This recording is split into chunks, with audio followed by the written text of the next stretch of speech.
Good morning, Good Shepherd. Welcome to worship. Welcome to those of you that are joining us online, as well as those of you that are joining us here in the sanctuary. I will say to those of you at home, we have some beautiful looking people gathered here this morning in our sanctuary.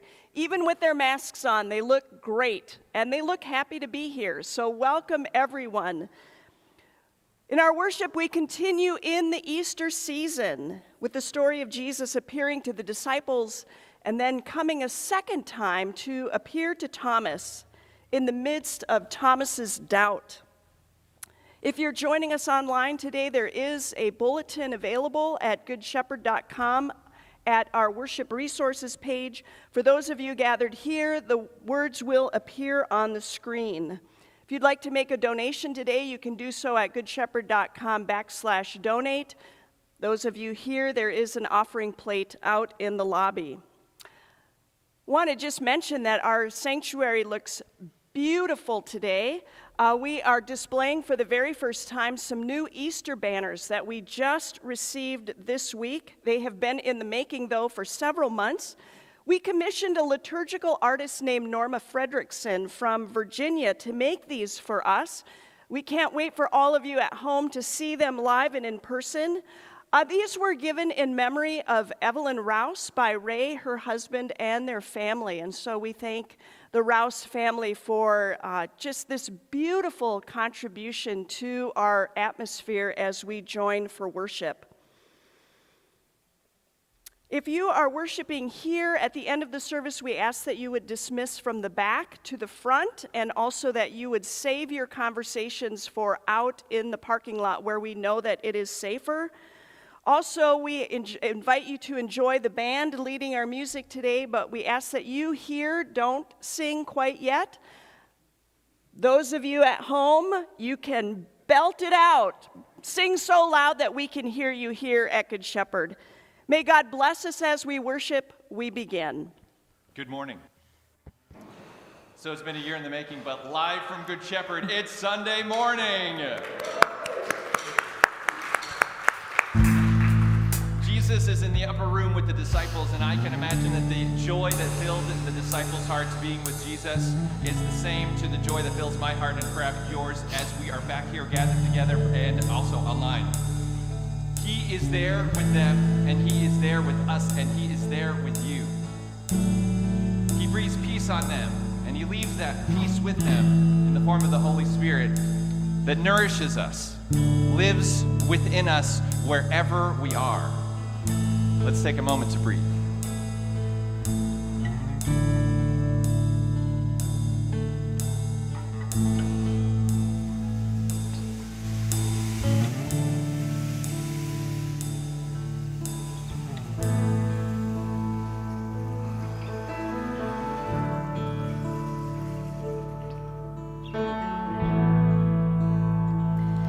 This is the air I breathe.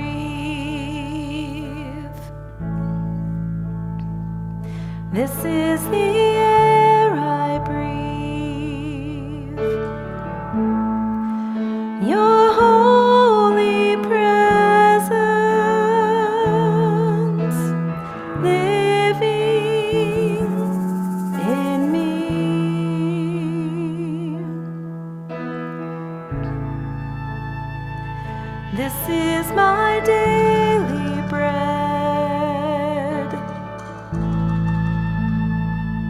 This is my daily bread.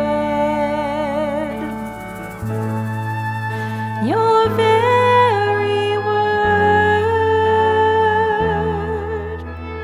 spoken to me. And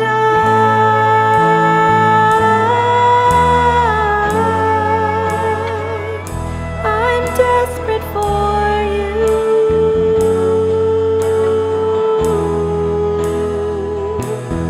And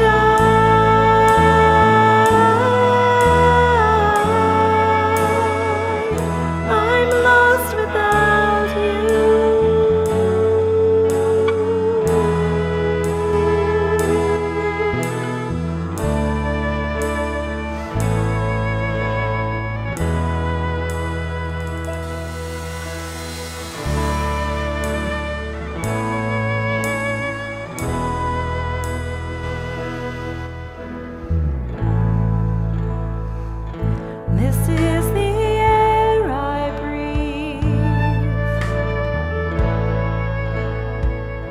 This is the air I breathe. Your holy presence living in me.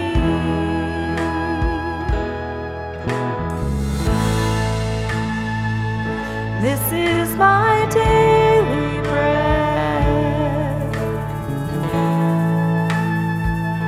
This is my daily bread. Your very word spoken to me. And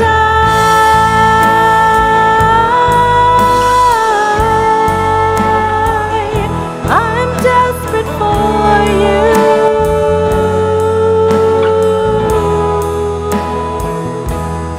And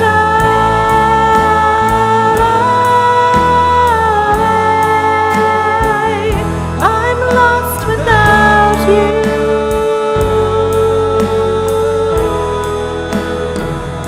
I'm lost without you.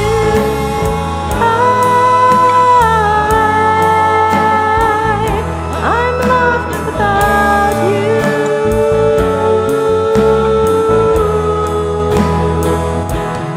And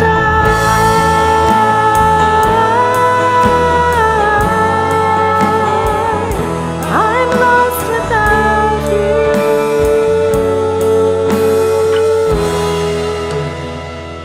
I'm lost without you.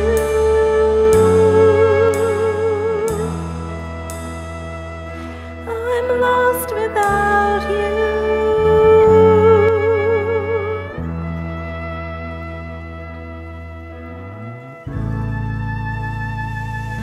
This is the air I breathe. This is the air I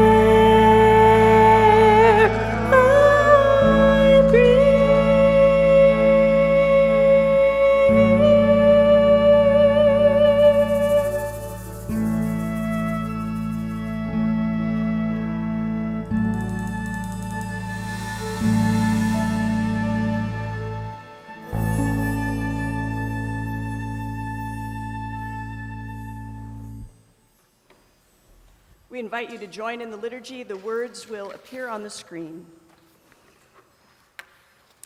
Alleluia, Christ is risen. Christ is risen indeed. Refreshed by the resurrection life we share in Christ, let us give thanks for the gift of baptism. We thank you, risen Christ, for these waters where you make us new, leading us from death to life, from tears to joy. We bless you, risen Christ, that your Spirit comes to us in the grace-filled waters of rebirth, like rains to our thirsty earth, like streams that revive our souls, like cups of cool water shared with strangers. Breathe your peace into your church when we hide in fear. Clothe us with your mercy and forgiveness. Send us companions on our journey as we share your life. Make us one, risen Christ. Cleanse our hearts. Shower us with life. To you be given all praise with the Holy Spirit in the glory of God, now and forever. Amen.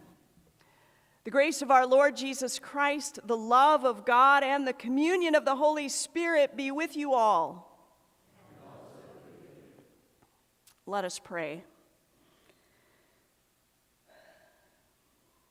Jesus, when we find ourselves hiding in our fear and doubt, come to us with the gift of your peace. When we are stuck in grief or anger, heal our wounds. Inspire us to declare that you are our Lord and our God. Amen.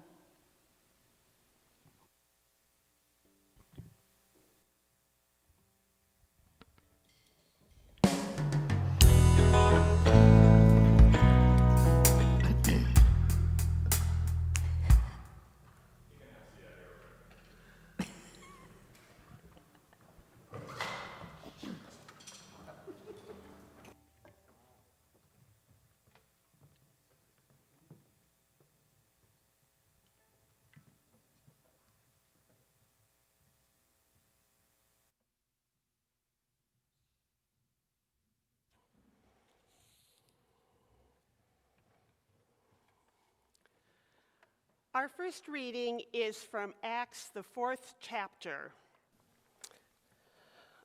All believers were united in heart and mind, and they felt that what they owned was not their own.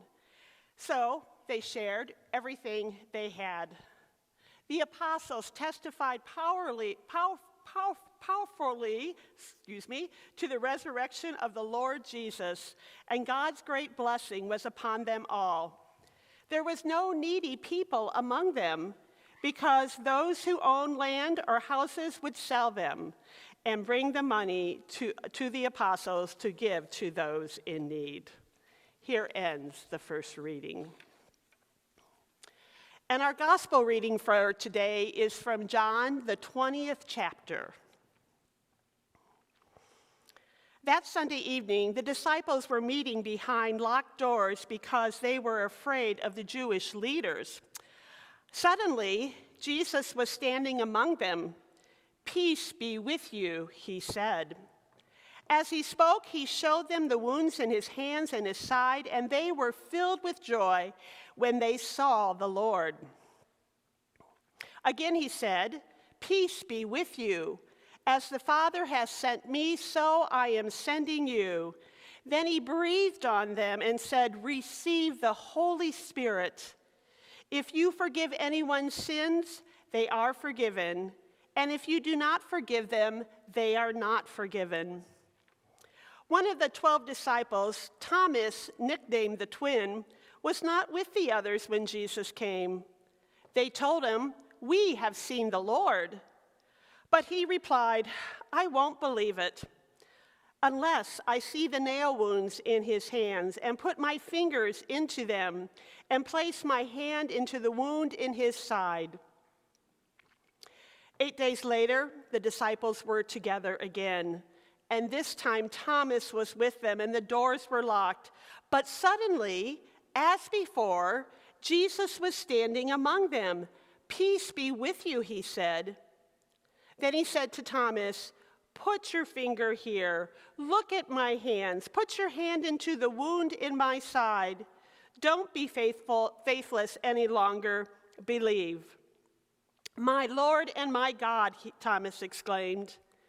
Then Jesus told him, "You believe because you who have seen me.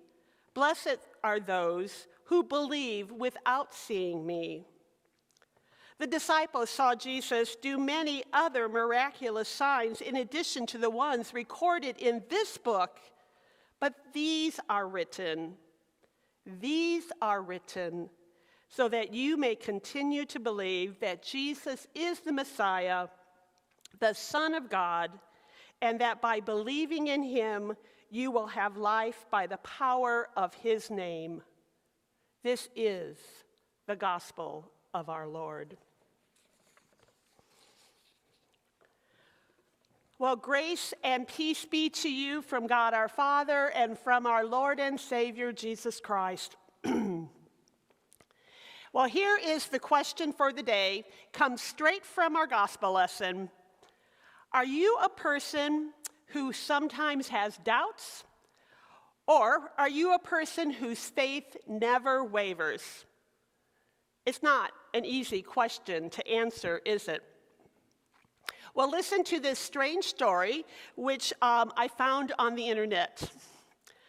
In Mount Vernon, Texas, which is a small town in Texas, Drummond's Bar began construction on a new building because it wanted to increase their business. A local church, though, responded to this expansion by starting a campaign to block the bar from opening with prayers, because that particular congregation disapproved of the consumption of alcohol. Well, work progressed right up until the week before the opening, with the lightning struck the bar and it burnt it to the ground. And the church folks were rather smug in their outlook after that, claiming that the power of prayer had stopped the bar from expanding, until the bar owner sued the church on the grounds that the church was ultimately responsible for this demise of his building, either through direct or indirect action or means. Well, the church vehemently denied all responsibility or any connection to the building's demise in its reply to the court. Well, as you might expect, the case made its way into the court, and the judge looked over the paperwork. And at the hearing, he commented, "I don't know how I'm going to decide this case. It appears that we have a bar owner who believes in the power of prayer and a congregation that doesn't." So who are the people who doubt in this story, and who are the people who have faith? Well, welcome to the second Sunday of Easter. And like every year, I don't know if you're aware of this, but every year on the second Sunday of Easter, we hear the story of the disciples' encounter of the risen Jesus in the upper room. But we also hear about poor doubting Thomas, who for some reason wasn't there when Jesus appeared the first time. And this is an interesting story, yet the fact of the matter is this: when Jesus encounters Thomas, Jesus doesn't label him doubting Thomas. He didn't judge him. He came to Thomas just as he was, and he offers him peace. He offers him peace. Now, many would say Thomas is not so much a doubter as maybe a realist.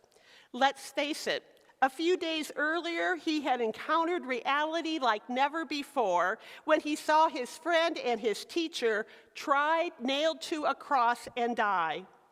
And when his friends tell them that they have seen the Lord, Thomas reacts with skepticism, maybe like any realist would. Maybe like a terminally ill patient who has accepted their fate and then hears this news, "Oh, we found a miracle cure."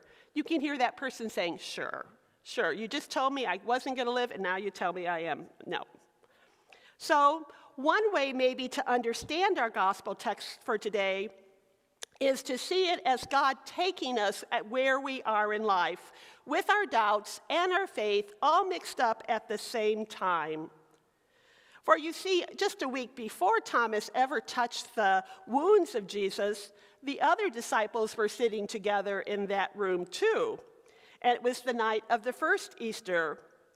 And I suspect that maybe having denied Jesus and betrayed him and abandoned him, those disciples were maybe wallowing in their shortcomings, wondering about what they had done and maybe what they had not done.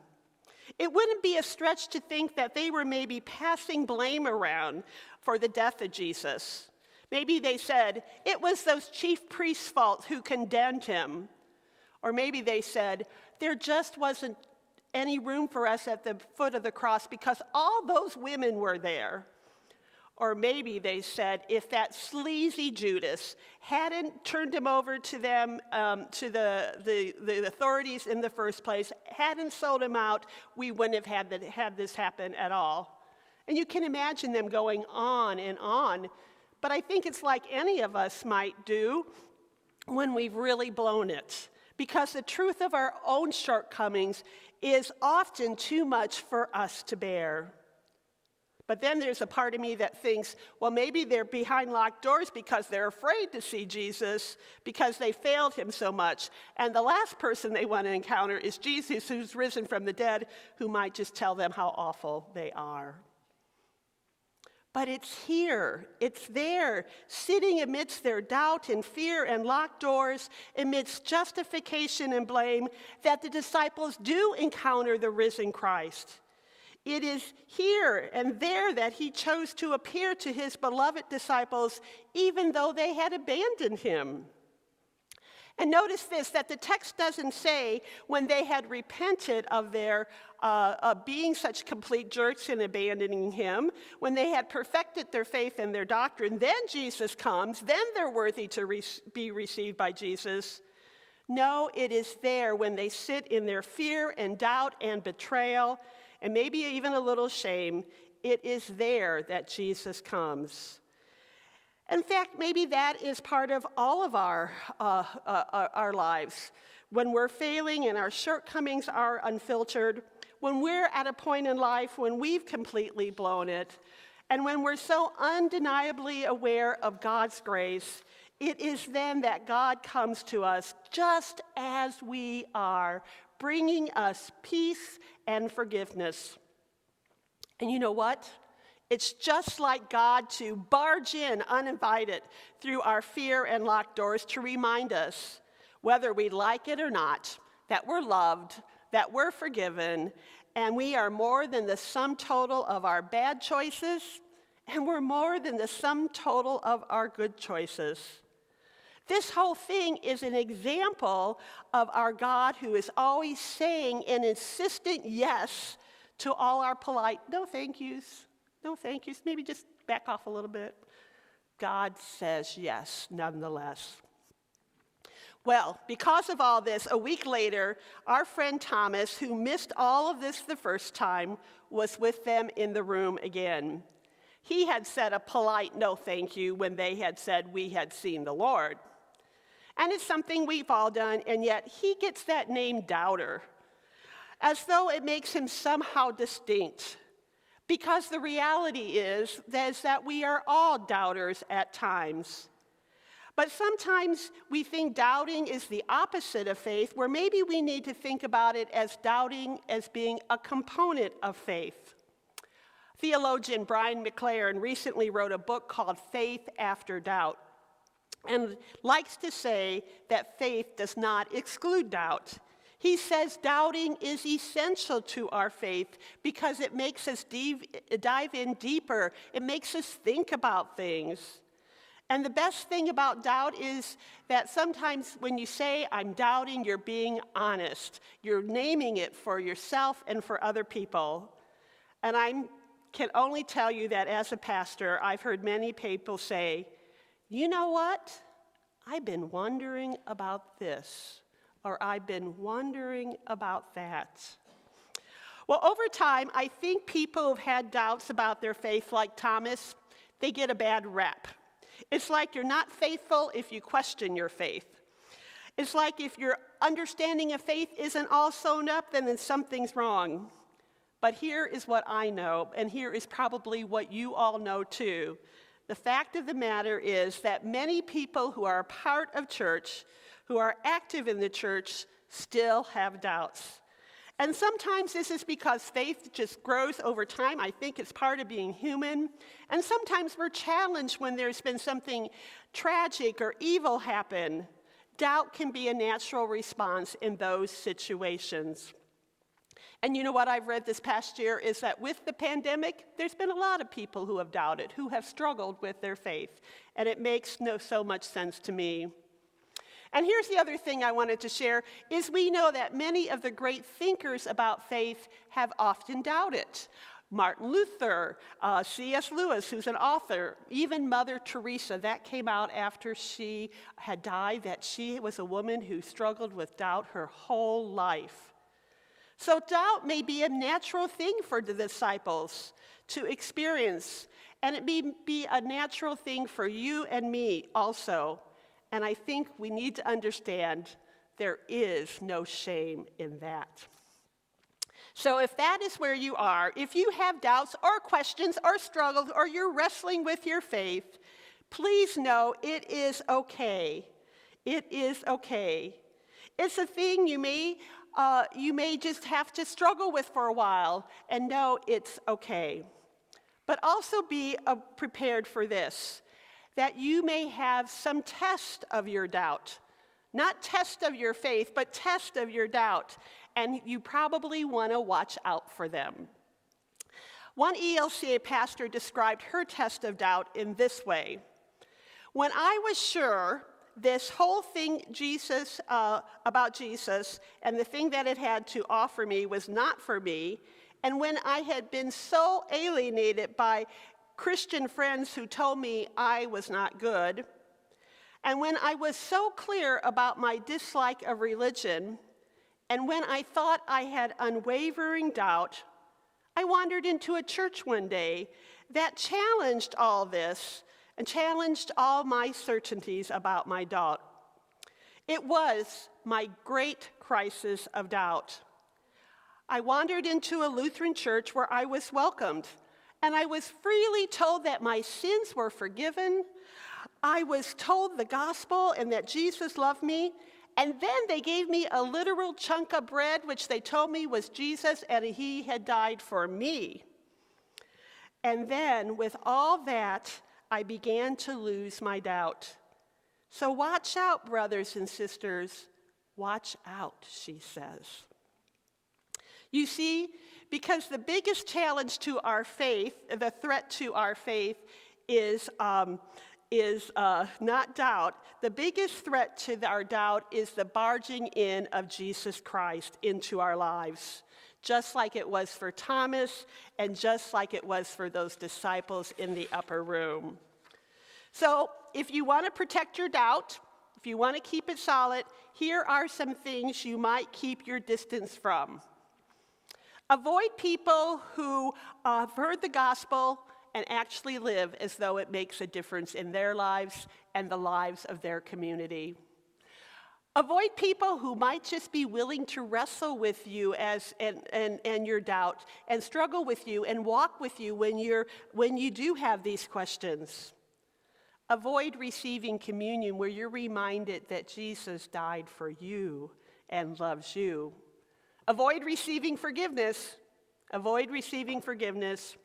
Avoid receiving strangers where you might encounter God in a new way. And by all means, don't come to worship. Don't sing hymns, and don't read scripture, because those are dangerous, folks. Those are dangerous. And just say when somebody says something, no, thank you. No, thank you. I don't need that. But know this, whether doubt is something that you fear or something that you foster, be prepared to have it tested again and again by this God who rudely barges into our locked doors and offers us peace and breath and his spirit, and then sends us out in the world to do the same for the world God loves so very much, because God keeps saying yes again and again to all the world's no thank yous. Be prepared for a God who barges into your life and reminds you of the great yes that came through the cross and resurrection of Jesus just a week ago. Amen.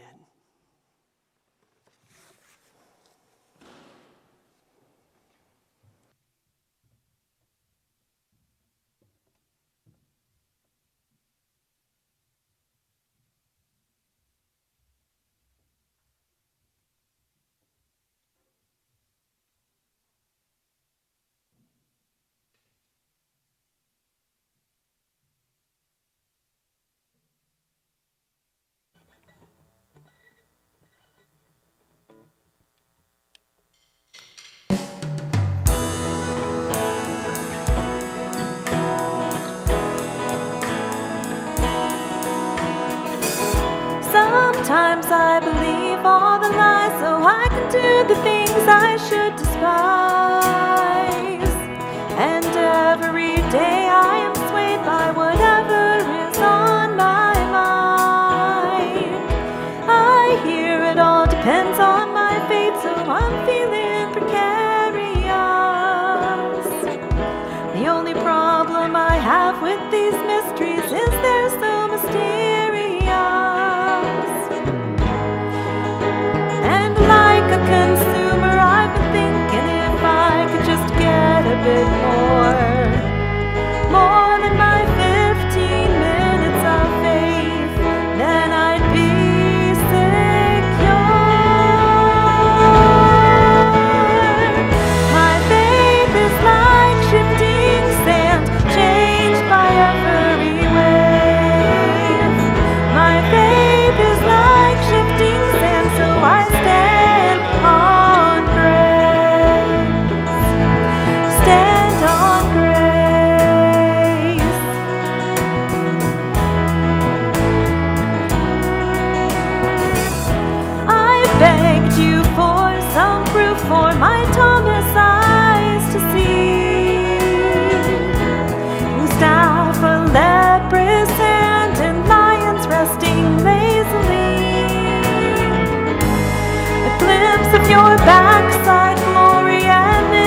but you know I've seen so much.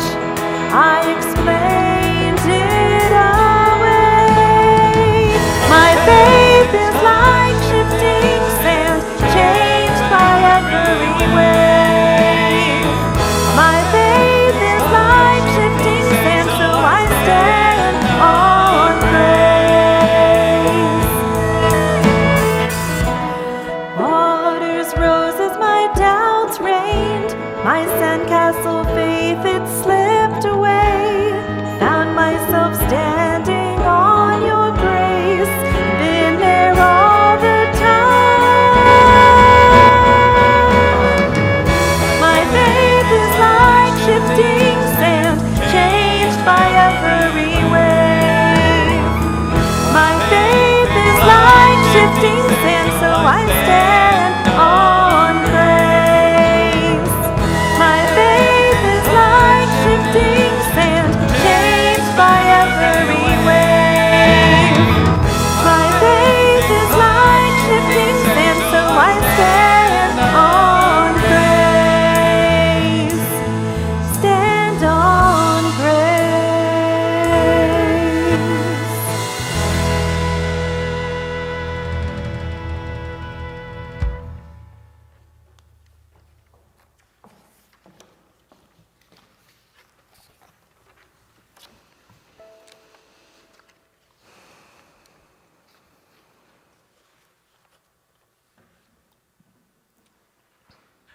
Please join me in confessing our faith using the words of the Nicene Creed. We believe in one God, the Father, the Almighty, maker of heaven and earth, of all that is seen and unseen.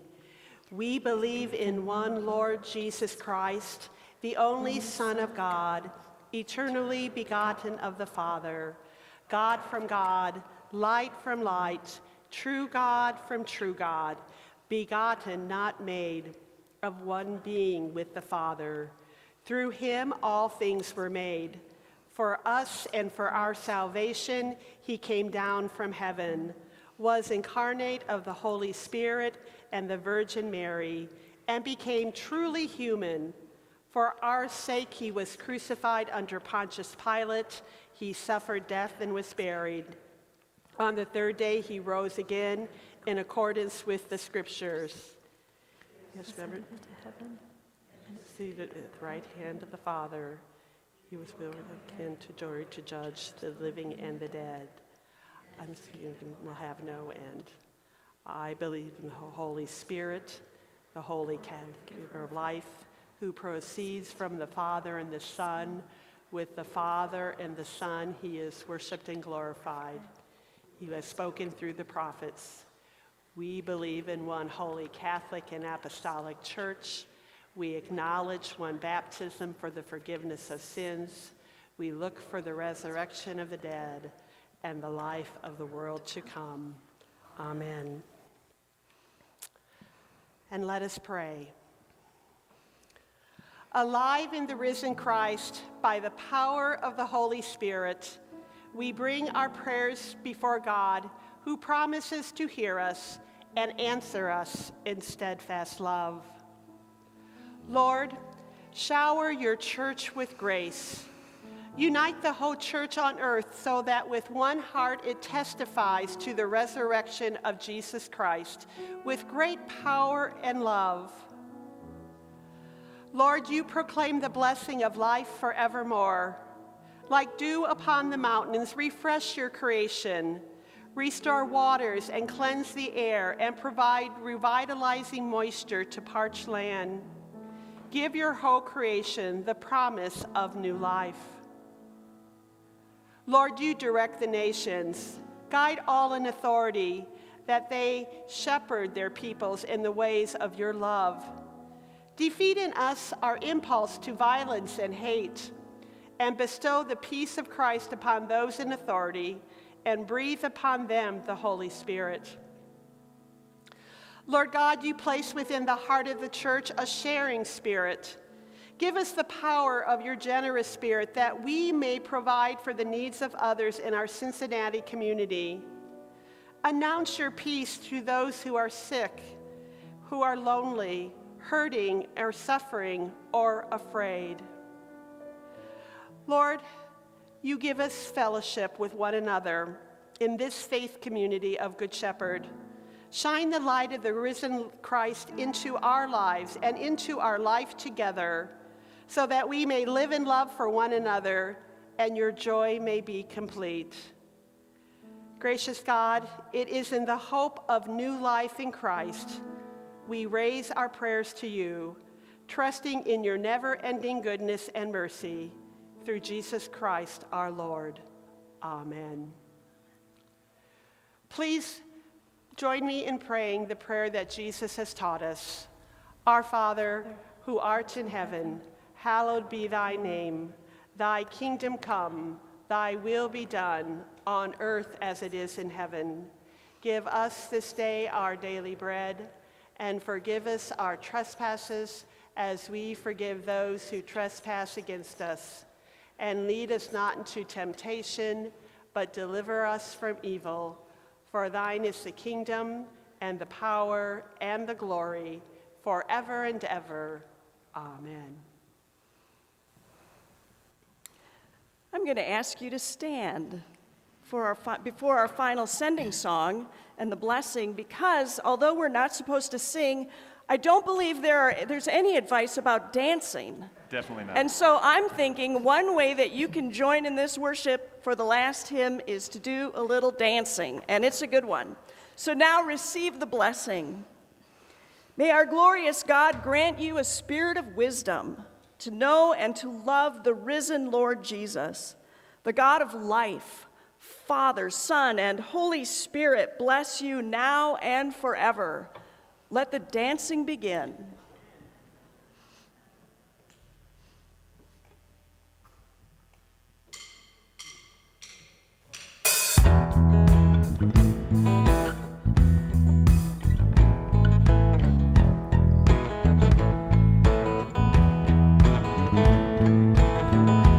One of these days I'm gonna fly over the mountain. One of these days I'm gonna ride on the silver light.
these days I'll finally be in a place where there's no more need, no more pain and no more grief, no more foolish disbelief, and all the joy there will be when at last we finally see.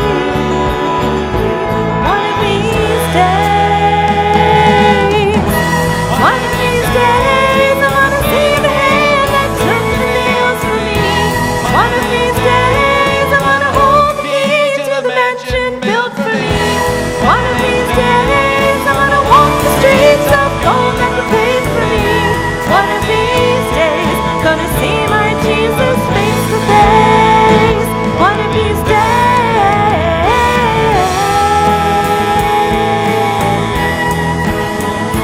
one of these days.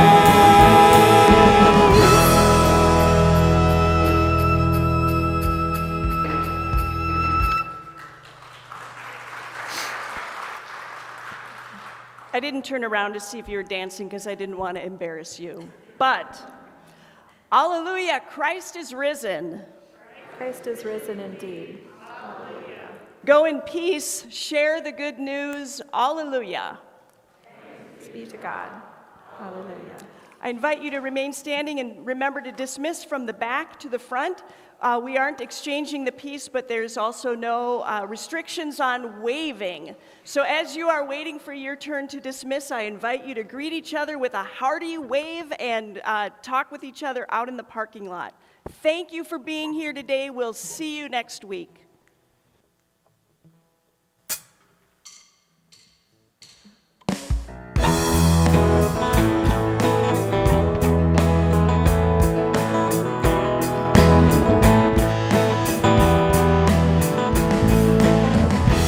One of these days I'm gonna fly over the mountains. One of these days I'm gonna ride on the silver lining. One of these days I'm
Hey, we're back.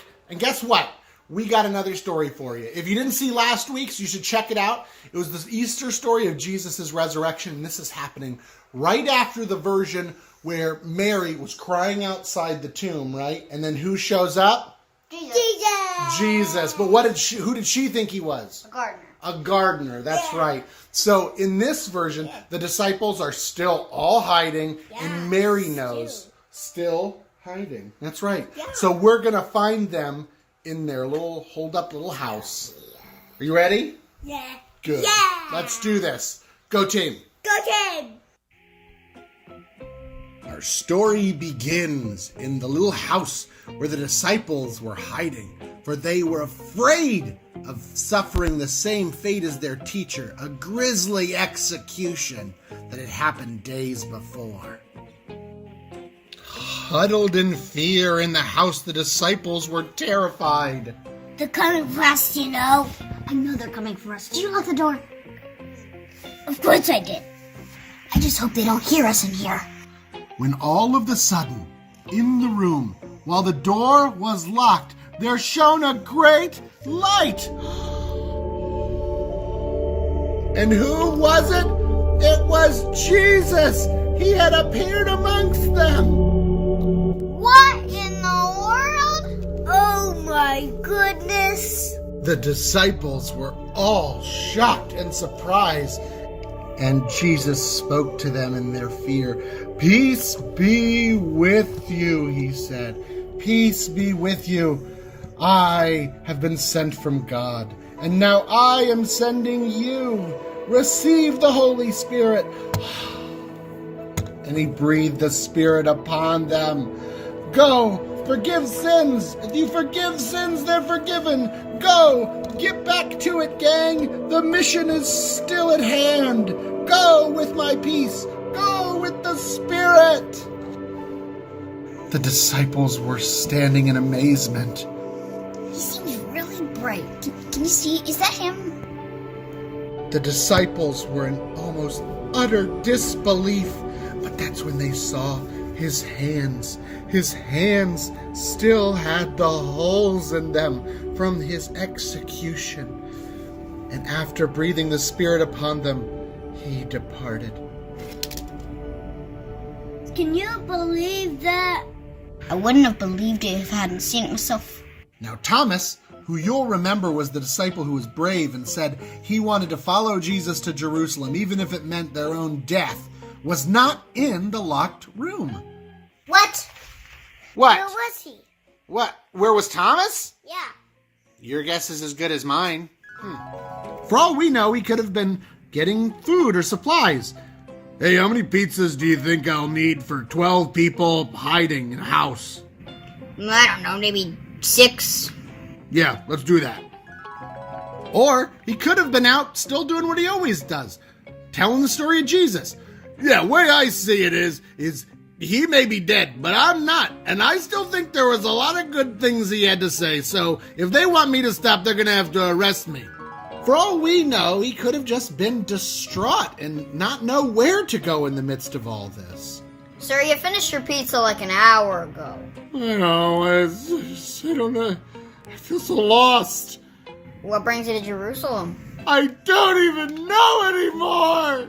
To his credit, Thomas wasn't hiding in a locked room.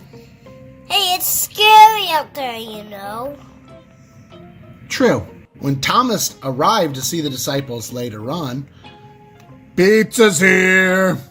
When he arrived, the house was abuzz. You'll never believe it, you'll never believe it, you'll never believe it. What are you talking about? He was here, Jesus, and he was back, and there were holes in his hands. Holes in his hands? I saw the whole thing. Lights, smoke, holes in his hands. It was real. What do you mean? It was great and also kind of scary. Of course it was kind of scary. He's dead. Why is this such a surprise to all of you? I already told you I saw him. But now I've seen him, which is totally different. Look, guys, I think you've been cooped up in here way, way, way too long. No way. No offense, but I think it's because you've been inside. You need to get out. Only way I'm going to believe this is if I see it myself. If I can see the holes in his hands. You guys, this is kind of cruel what you're doing here. A week later, when the disciples were all huddled in the house, Thomas included, it happened again. Thomas could not believe his own eyes. Peace be with you. Thomas, it's good to see you. My Lord, my God. Here, you wanted proof?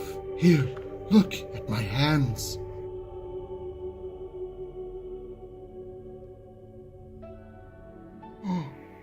Oh my goodness. I can't believe what I'm seeing. You believe because you've seen.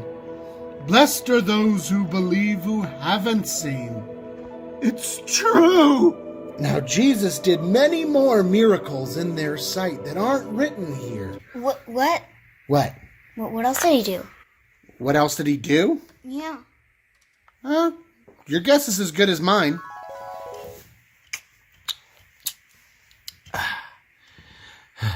It is finished. Whoa, I've never seen anyone eat 6 pizzas before. Get a load of this, my disciples.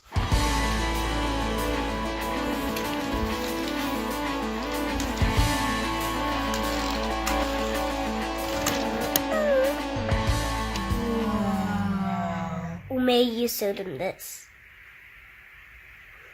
Very cool, right? Regardless of what other miracles happened or what other signs he did, one thing was clear. Jesus was back. And this was written so that you would believe that Jesus is the Messiah. Hey, and that's what happened, basically. Except for those things where we were making guesses, but yeah. Thomas, right? Thomas is a great story, and it's great because it's so memorable, right? Like, people talk about Thomas a lot, and one of the things they use to describe him, sadly, is he's often referred to as Doubting Thomas because he didn't believe what the disciples saw. But I still think that's unfair because, like we said in the video, Thomas was often pretty brave and wanted to follow Jesus boldly, so he wasn't hiding with the other ones. We don't know what he was up to. He could have been doing anything. But calling him a doubter kind of has that negative connotation, but doubt isn't supposed to be a negative connotation. He just wanted to see for himself, right? Which is totally understandable. If you hear something unbelievable, you say, let me see. Show me. Thomas wanted to see, and we want to see too. But I think the word that when he does see that strikes me, that phrase where he says, my God, my Lord and my God. He's remembering, this is God, right? This is God. This is how God works. He's overwhelmed again by those feelings of being present with Jesus because he's back. And he says, yeah, when Jesus makes a promise, when God makes a promise, God keeps God's promises. In this case, it was that he said, I will return. I will be handed over to the authorities. I will suffer death, but I will return. God shows up when God says God will show up. That's great news. So for us, a question would be, where might we encounter God? Where is God promising to be around us? Because I don't know about you, but I want to see God. I want to see Jesus. So where's a place where we could see Jesus? Where's a place where Jesus promises to be? And one thing we have as a community is this communion, the opportunity to gather around the table and remember the night in which Jesus was betrayed when he said, do this. Do this in remembrance of me. This is me. This is my body. This is my blood. We're together. When I throw a party, I show up. So that's one way we encounter Jesus in this very tangible way, remembering God is with us. God forgives us. So if we want to see Jesus, we can see Jesus in the body practicing communion. Or what about other promises Jesus made? Can we think of any that Jesus has made? How about just as you do to them, to the least of these, you do to me. So if you serve those who are in need, you are serving me. If you heal those who need healing, you're healing me. When you welcome the stranger, you're welcoming me. So if we want to see Jesus, we sometimes only need to look to the needs of our neighbors, look to the margins, to outside of our own bubbles and say, who is someone I can serve? Because in serving them, I know from Jesus' promise, I am serving Jesus. When I welcome a stranger, I am welcoming Jesus. Hard to believe sometimes, but my Lord, my God, it's true. We only need to listen and hear the words of Jesus' promise that even to the ends of the earth, I am with you. Even at your own dinner table, I am with you. When you remember this, I am with you. Even when you see your neighbors and their hearts for service and you care for your people who are in need, when you wash people's feet, when you care for people, you are serving me. So how can we meet Jesus this week? That's the question. Maybe it's here in worship. Maybe it's in service or care for our neighbors. If you find a way to serve your neighbor this week, I encourage you to do so because that's an opportunity to serve Jesus. It's an opportunity to meet Jesus. If you find a way to welcome somebody who's feeling like they're on the outside, great news. You're welcoming Jesus. If you find a way to care for people who are being ignored, you're caring for Jesus. Because when Jesus promises, Jesus keeps those promises. When Jesus throws a party, Jesus shows up. So have a great week, everybody. Bye.